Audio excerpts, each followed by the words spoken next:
ቅዱስ ዮሐንስ አፈወርቅ በረከቱ ይድረሰንና እሱ በሚኖርበት ጊዜ በአንዲት ግብፃዊት ሴት በሚመጣበት ጊዜ የምትቀበለው በእንግድነት የምታስተናግደው አንዲት ግብፃዊት ሴት ነበረች ይላል ታሪኩ። እና ከዕለታት አንድ ቀን ባለቤቷ አረፈ እና ባለቤቷን በስርዓት ቤተክርስቲያን በሚያዘው ሕግ በስነ ስርዓት ቀበረችው። በሌላ ጊዜ ቅዱስ ዮሐንስ አፈወርቅ ከሐዘኑ ሊያጽናናት መጣ። በእሷ ቤት ያርፍ ስለነበር ይስተናገድ ስለነበር እና አጽናንቷት አስተምሯት ሄደ ማለት ነው።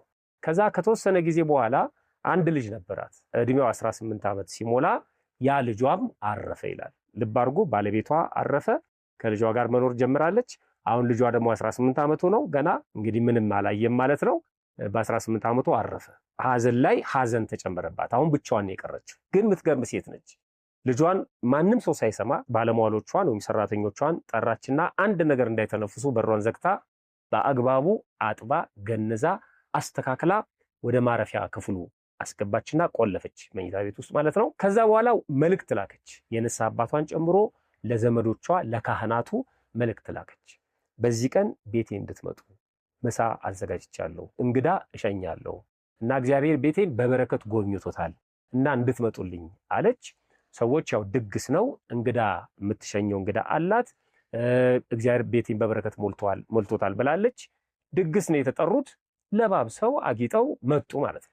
ከዛ ቤቱ ውስጥ ሁሉም የንስሐ አባቷም አሉ እንዳትቀሩ ብላለች እና ካህናቱም አሉ። ቤቱ ውስጥ ሁሉም እንግዶች ከሞሉ በኋላ ባለሟሎቿን ጠቀሰቻቸውና አስከሬኑን በሳጥን እንደተደረገ በሱቲ እንደተሸፈነ አምጥቶ መሃል ላይ አስቀመጡት። ደነገጡ ሰዎች። ቆመችና እንግዲህ እንግዳ እንሸኛለን ያልኳችሁ ልጄ ነው፣ ልጄ ሞቷል፣ አባቱን ናፍቆ ወደ አባቱ ሄዷል። ስለዚህ ዛሬ በክብር ቤተክርስቲያን በፈቀደችው ስርዓት መሰረት ጸሎት አድርገን ሁላችንም እንሸኘዋለን። እንዲህ ለብሳችሁ እንድትሸኙት የፈለኩት እኔ ነኝ እና ሰው ደነገጠ። እንዴ ምን ማለትሽ ነው? ለቅሶ ላይ እንዴት እንዲለብሰን እንድንመጣ ታደርጊናለሽ? ልጅሽ ሞቶ እንዴት በዚህ አይነት ሁኔታ ነው የምንመጣው? ብለው ለማልቀስ ሞከሩ ይላል። ተቆጣቻቸው። ያው ለቅሶን ሐዘንን መቆጣጠር አይገርምም? ሐዘኑ እኮ የኔ ነው፣ የሞተው ልጄ ነው። እንድታለቅሱ አይደለም የጠራኋችሁ፣ እንድትጸልዩልኝ ነው የጠራኋችሁ። ስለዚህ ስርዓተ ጸሎቱን አባቶች ይመራሉ። ሁላችንም በጸሎቱ ተሳትፈን ልጄን እንቀብራለን። ይሄ ሌላ ለቅሶ፣ ይሄ ደረት መድቃት፣ ፊት መንጨት ምናምን አልፈልግም አለች። ሐዘንን መቆጣጠር ያስፈልጋል ማለት ነው። ሐዘን ሲኖር ካህናት አባቶችን በማምጣት መምህራን በማምጣት ማስተማር፣ ዘማሪያን እንዲመጡ ማድረግ፣ ማጽናናት እና ያለብንና ይሄን የሚሰሩ ብዙ ወንድሞች አሉ። በእውነት እግዚአብሔር ጽናቱና ብርታቱን ይስጣችሁ። ሐዘን በሆነ ጊዜ መምህራን እንዲመጡ፣ ዘማሪያን እንዲመጡ፣ ህዝቡ ቃለ እግዚአብሔር እንዲሰማ የሚያደርጉ ማለት ነው። በየአጥቢያቸው ብዙ መምህራንና ወንድሞች እህቶች አሉ። ይሄ በጣም ትልቅ አገልግሎት ነው።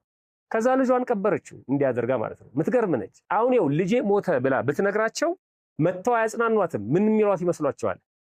ባለቤቷን በሞት አጣች፣ ደግሞ ይጦረኛል ብላ ያሰበችው ገና በ18 ዓመቱ አጣችው።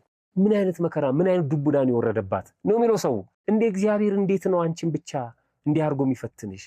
በጣም በክፉ በመጥፎ ፈተና ውስጥ ነው ያለሽው ብለው ሐዘኗ ላይ ሐዘን ነው የሚጨምሩባት። አልፈለገችውም። ይሄንን ከዚህ ያወጧታል ማለት ነው። በቃ ተረርቷለች እሷ። የሚገርመው ይሄ አይደለም። ከብዙ ጊዜ በኋላ ያ ይወዳት የነበረው የሚያከብራት እሷም የምታከብረው ትልቁ የቤተክርስቲያናችን መምህር ቅዱስ ዮሐንስ አፈወርቅ ሊቀ ጳጳሱ መጣ ማለት ነው። ሐዘኑ ተረስቷል። አሁን እሷ ተጽናንታለች። ከብዙ ጊዜ በኋላ ነው የመጣው። ልክ እንደመጣ ምን የምታረግ ይመስላችኋል? ወይ እናንተ ምን ታረጋላችሁ? ይኸውልህ ባለቤቴን አጣው፣ ባለቤቴን ባጣው በዚህ ዓመት ደግሞ ልጄን አጣው፣ አሁን ብቸኛ ሆኜ እግዚኦ እሪ ያለች ጉዶንኩ ያለች ነበር የምትቀበለው። እኛ ብንሆን እንደዛ ነው የምናደርገው። ግን ሐዘኗን ዋጥ አድርጋ አባቷ በመምጣቷ ደስ ብሏት ማለት ነው እግሩ ስር ወድቃ አስተናገደችው። የሚደረገውን ነገር አድርጋ ወደ እንግዳ ማረፊያ አስገባችው። ራት አብልታ ሁሉ ነገር ጨርሳ ምንም ከራሷ ጋር ተሟገተች ይላል። እንዲህ አለች ይላል ታሪኩ። አሁን ለአባቴ ይሄንን ነገር ብነግረው ሌሊቱን ሙሉ የሚነግረኝ የሚያስተምረኝን ቃለ እግዚአብሔር አጣለሁ።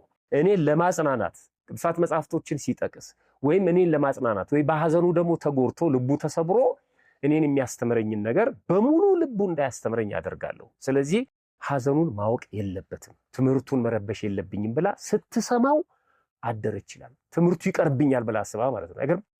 ምክሩ ይቀርብኛል ብላ ያ የሚጣፍጠውን የቅዱስ ዮሐንስ አፈወርቅ እንግዲህ እኛ አንብበን በቅዱስ ዮሐንስ ትምህርት እንዲህ ከተማረክን ያውም ደግሞ ካነበብነው ማለት ነው።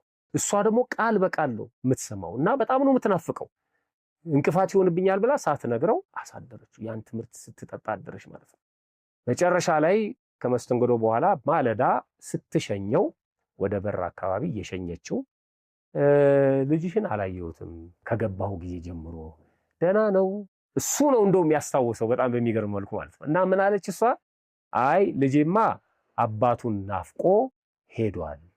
ምን ማለት ነው አላት። ልጄ እኮ ሞቷል። መቼ?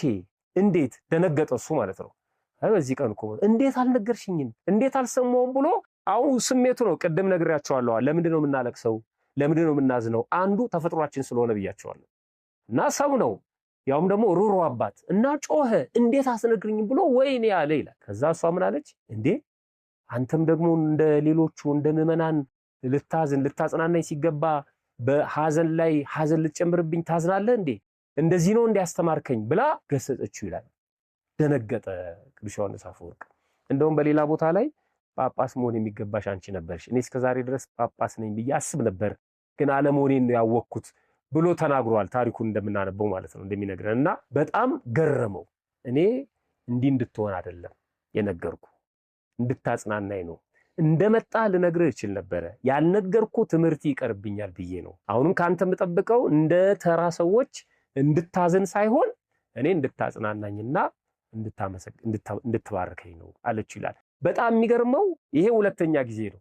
ባለቤቷ አርፎ እሱ መጥቶ ለሐዘን ሲያጽናናት አንድ ጥያቄ ጠይቀው ነበር። የምትገርም ሴት ነች። አባት ያለችው አቤት እኛ ለእግዚአብሔር ምኖቹ ነን ብላ ጠየቀችው ይላል። ባለቤቷ አርፎ ሊያጽናናት መጥቶ ነው። እኛ ለእግዚአብሔር ምኖቹ ነን? እውነት ምዕመናን እኛ ለእግዚአብሔር ምኖቹ ነን? የሚገርም ጥያቄ ነው። እና ቅዱስ ዮሐንስ አፈወርቅ ምን አላት? እኛማ ለእግዚአብሔር ልጆቹ ነን። በጣም ጥሩ። ከልጆቹ ውስጥ ክፉ የሚሰራ በጎ የሚሰራ አለ። አሁን ክፉ ወይም ኃጢአት የሚሰራ ወይም ደግሞ መጥፎ ልጅ የለም ከልጆቹ ውስጥ አለችው። አለ እንጂ መጥፎ ልጅ ወይም ክፉ ልጅ ቢኖር ከልጆቹ መካከል ምን ያደርገዋል እንዴ? ይገስጸዋል፣ ይቀጠዋል፣ ይቆነጥጠዋል፣ ይመክረዋል። በጎ ልጅ ደግሞ ካለ ይባርከዋል፣ ያመሰግነዋል አላት።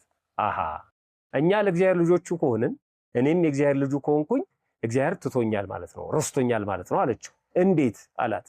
እኔ ኃጢአተኛ ነኝ፣ እንደኔ አስቸጋሪ ልጅ የለውም እግዚአብሔር። እኔ በደለኛ ነኝ። እኔ በክፉ ስራ እግዚአብሔርን አስቀይሜዋለሁኝ፣ ግን አንድም ቀን አልገሰጸኝም። አንድም ቀን በእኔ ላይ መከራ አላመጣም። ባለቤቴን ወሰደው ስለሚወደው፣ እኔን ግን አስቀረኝ። ስለዚህ እግዚአብሔር ረስቶኛል አለች ይላል። በጣም ተገረመ ቅዱስ ዮሐንስ። ተይ እንደዚህ አይባልም።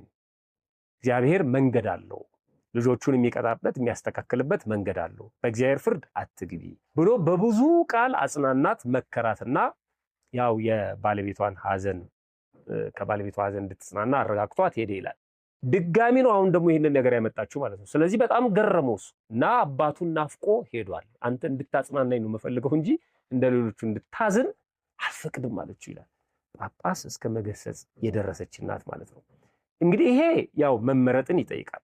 እኛስ በሐዘናችን እንዴት ነው ከእግዚአብሔር ጋር ያለንን ኑሮ ወይም ከእግዚአብሔር ጋር ያለንን ህይወት የምናሳልፈው ነው።